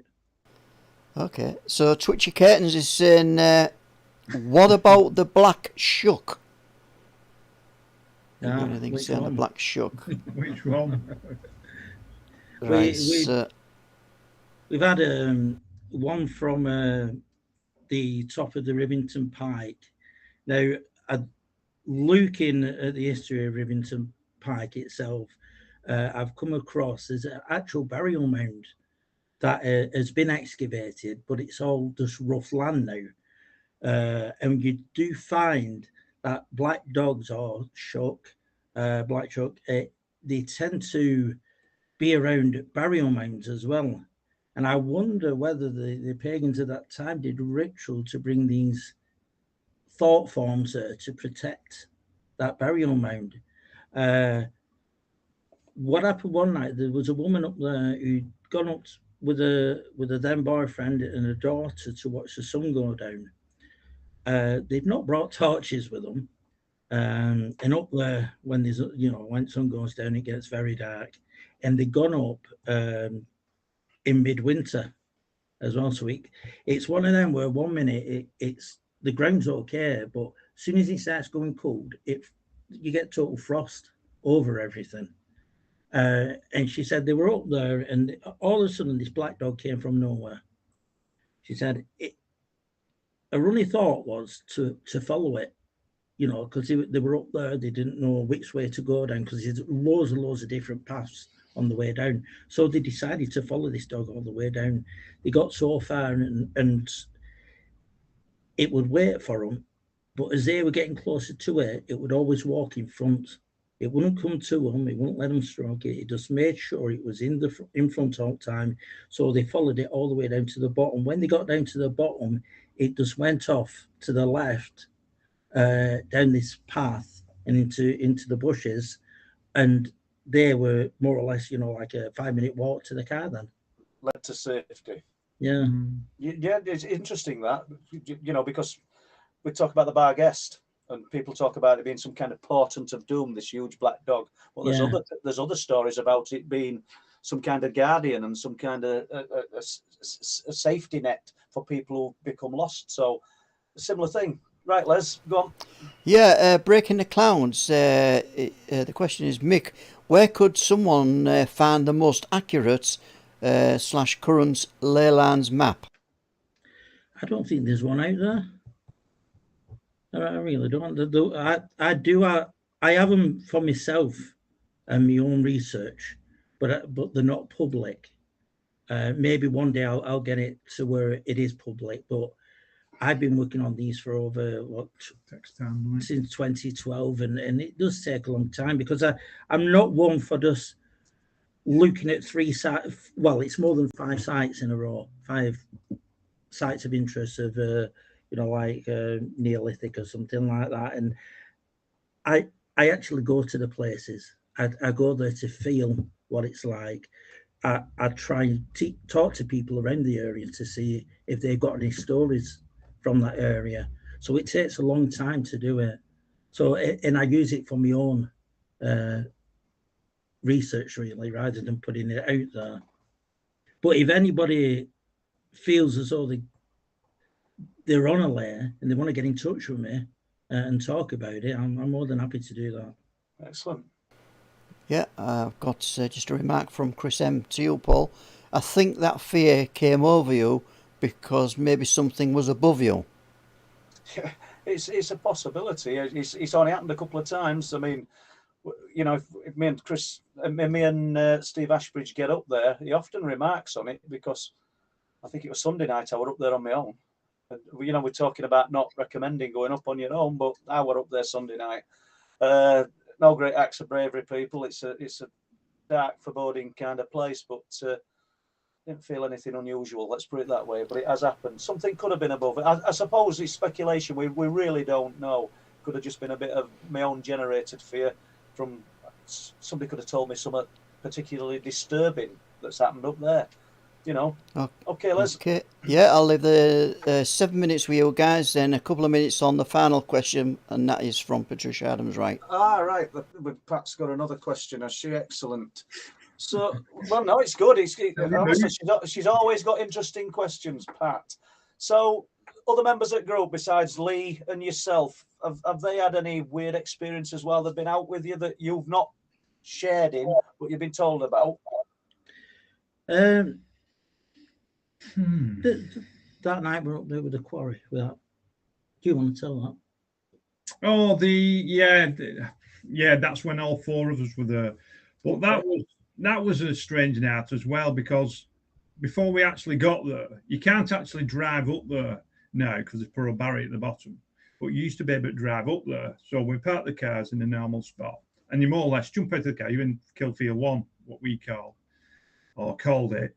And Cooch and lovely Denise, they said, well, it doesn't feel right. It's something thing. And me makes like looking, going, all right, okay. You don't bat an eyelid and you can just take it on board. And then it was when we were like looking at the sheep kills area. But usually when we go to Killfield 1, we go to the quarry first, where the most activity was really. And we kind of did what we were doing. We moved round and we climbed up the little slope to the top of Killfield 1, and we were walking away. Now it goes away up to a very tall hill and drops over, and that's where you find a lot of the sheep grazing. But before we got, there's a couple of like lamb walls, as I call it, to keep the lambs and the sheep in, but they kind of fall down, but you still have to step over them. So we approached the first one. Now I'm a bugger, anybody knows. I always keep looking behind me. You watch any of my videos, I'll look behind me because you just never know. And I looked round and I just got these night vision Pulsar again, night vision binoculars, but they're not as good as this Pulsar I've got now. And I was just going where we'd been at the top of the actual quarry line, and there's like two tufts of grass. And I'm going along, and these are walking further in front. They probably didn't even know I was turned round, to be honest. And I looked, and just as I'd gone past the first bush to go in between the gap to the second, I actually passed an eye. Well, then it takes the human brain seconds to think, what was that? So when I went back, there was two. Now, I'd not said anything to these three at the time, and I'm thinking to myself, what's going on here? And you could just feel in yourself again, there was something not right in the air. You can't explain it really. And I'm looking at these eyes, and then I was just about to speak to Mick, who was at the side of me. And it kind of turned into a cloud, and it was jumping up and down with no legs. And I'm thinking, what's going on here? I can't calculate what's going on. And I just shouted to Mick. But as I was shouting to Mick, I didn't run straight at it, and I didn't run.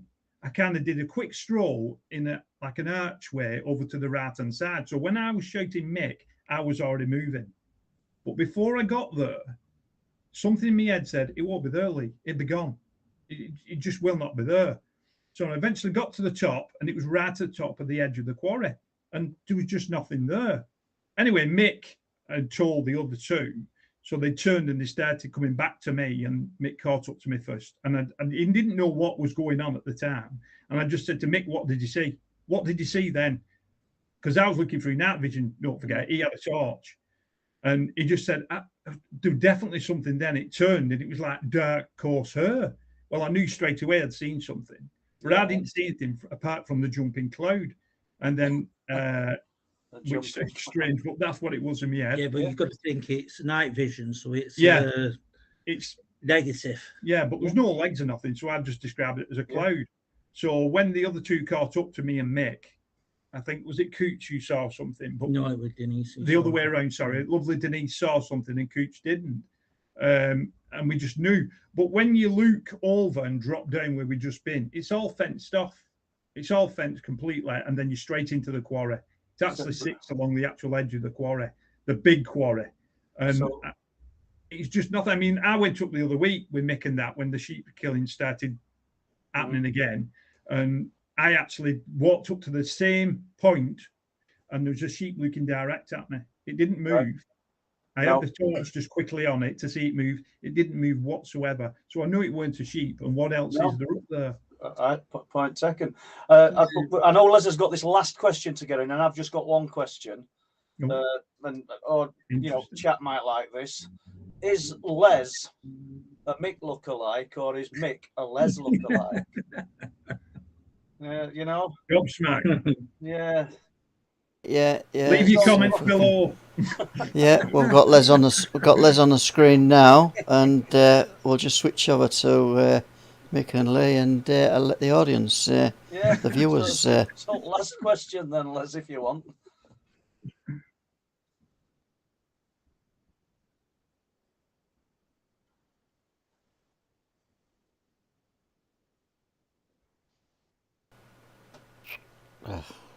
I'll start again. Patricia Adams writes, it's only because I didn't have the microphone on then. Hi guys, if you had a choice of anywhere in the world, where would you like to go to investigate? Which is a great question.